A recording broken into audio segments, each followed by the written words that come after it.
Good evening, and welcome to 13 WREX's Black History Month special, Black Culture Amplified, Our Roots. I'm Brittany, Hardaway. I'm sure you've heard the saying, if you don't know where you've come from, you don't know where you're going. So tonight, we're taking a look back and tracing our roots all the way to the motherland. Located on the western coast of Ghana sits the Elmina Castle, a place with so much scenic beauty, but a dark history of enslavement. Recently, I traveled to Africa, making a stop in Cape Coast to see this historical site for myself. These ancient walls, once home to one of the most terrifying and tragic times in our history, the transatlantic slave trade.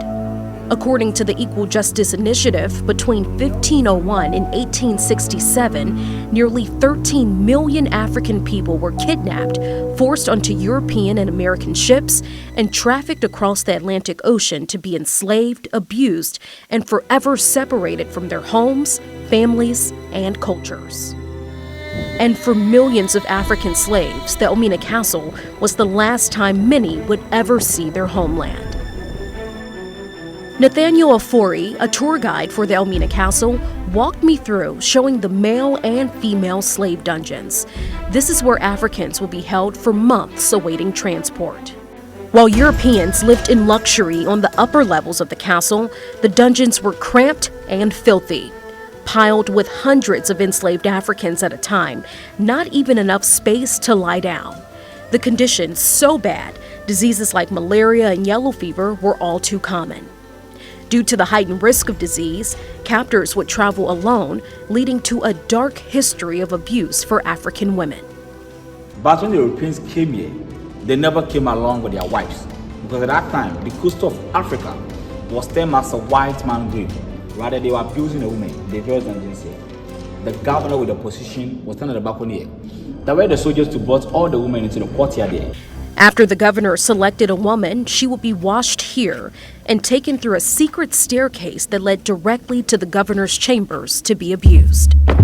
But some of the women refused not to obey the governor, so they punished them. Let's see the punishment they gave. This cannonball, weighing 77 pounds, just one of the brutal punishments. Those who refused not to obey the governor, chains or shackles was connected to the cannonball here with your hands or your legs. You'll be standing here raining or shining without giving food or water.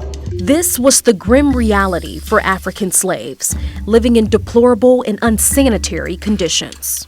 These bars, more than 500 years old, very heavy. These bars were used to keep our ancestors enslaved.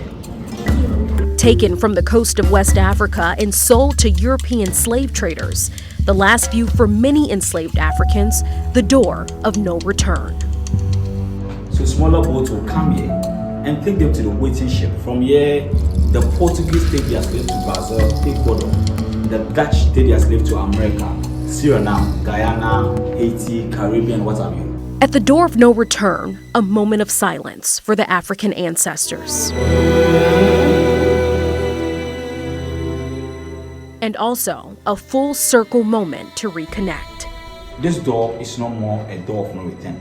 This is a door of return. We are going to return back because there are no more slaves. Through hundreds of years of this unimaginable horror, Black people returning to the motherland and finding their way back home. You are home! It's been a long time that we miss you.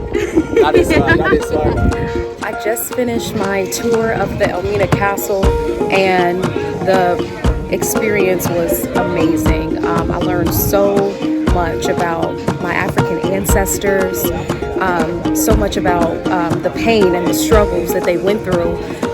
So it was just amazing to see it so up close and personal. Roots are the ankles to our existence. So during my trip to Ghana, I felt it was important to really trace my roots. So here's the tube. About 8 weeks before the trip, I took a DNA ancestry test and waited to reveal my results at the very place my ancestors stood, surviving years of terror and cruelty. These are my results. Brittany is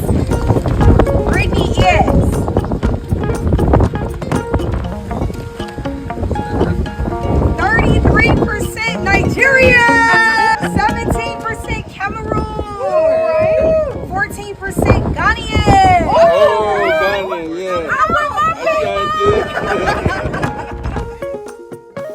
This was one of the most fulfilling moments, overcome with happiness because beyond the ancestry results, I know I am my ancestors' wildest dreams manifested. They hoped and dreamed of liberation, to be treated with respect and dignity.